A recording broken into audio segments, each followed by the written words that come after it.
When you step onto a plane, you feel you've made a calculation. You trust the engineering, the maintenance logs, and the physics of flight. But our brains rarely process those statistics in the moment. We rely on gut feeling. If the environment feels right, we decide we are safe. We inhabit environments specifically engineered to trigger that internal sense of safety. This is a framework called the architecture of assurance. It is a system of physical and digital design choices made to manufacture human confidence. We navigate a world where our confidence is an engineered product rather than an organic discovery. Early human institutions faced a practical problem. To hold power or wealth, they needed a visual method to prove they wouldn't disappear or collapse. They used mass. By stacking thousands of tons of stone, these structures projected a message of impenetrable, enduring authority. This established a visual language where physical weight equated to civic and institutional stability. Early banks adopted this language.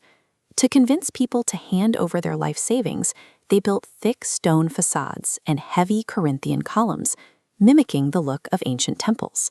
This utilizes a principle called embodied cognition. Evolutionary history has wired the human brain to equate physical density and weight with reliability. Modern industrial designers apply this to the objects we buy. For example, automakers spend millions ensuring that a closing door produces a deep, heavy thud, an acoustic cue designed to signal a solid build. Whether it's a granite column or a car door, the design hacks the brain to equate mass with unshakable trust. But the digital realm has no physical weight.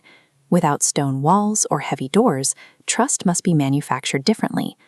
Designers have found that if a digital process happens too quickly, users assume it is sloppy or insecure. This split screen illustrates the labor illusion. One side is instantaneous, the other is gated by a slow progress bar. The algorithm finishes both tasks in milliseconds. The waiting period is artificial, hard-coded to give the impression of rigorous effort. In a digital ecosystem, deliberately slowing down a system creates the friction necessary for a human to feel confident in the result. Security theater operates differently, prioritizing the visible performance of safety measures over their functional utility. In transit hubs, the visible, repetitive checks have a calming effect on the crowd, acting as psychological placebos regardless of the actual threats they intercept. Digital interfaces use cosmetic icons, like green padlocks or shield vectors, to achieve the same result. These graphics are disconnected from the actual encryption.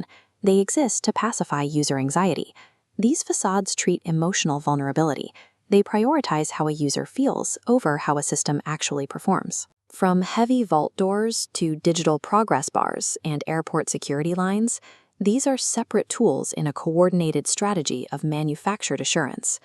Our baseline intuition about safety is continuously influenced by these aesthetic and systemic choices. This diagram illustrates the distinction. One side represents actual security, like invisible code or structural steel. The other represents the feeling of security, like padlock icons or marble columns. These two priorities can operate independently of one another.